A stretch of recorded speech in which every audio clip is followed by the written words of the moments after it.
Hi, Cher. May gusto lang akong sabihin sa iyo. Hindi ko alam pa paano ko sasabihin. Pero thank you. Sa mahigit 3 taon na nakasama kita, Cher. Sobrang thankful ako sa isa ka sa mabuting tao.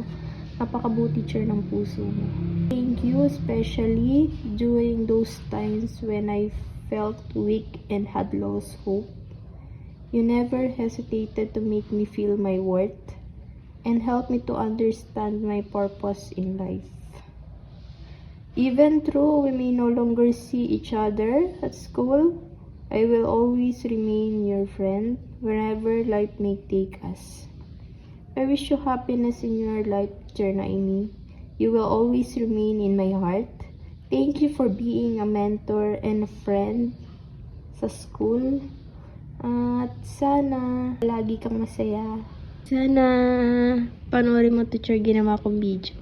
Ginawa kita ng video para maalala mo palagi na kapag birthday mo, may gumagawa ng video para sa'yo. Enjoy, Cher!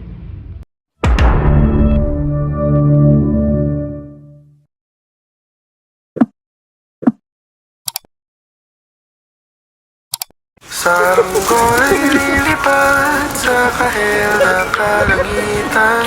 Paalam na nga ba sa ating nakaraan? Ngunit saan man tayo hipa ng amihan?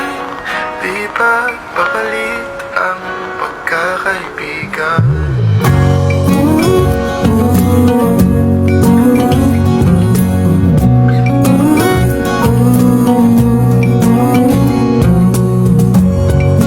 Aking ulitin itong mahabang biyahe sa kada yugto ng ating paglalakbay.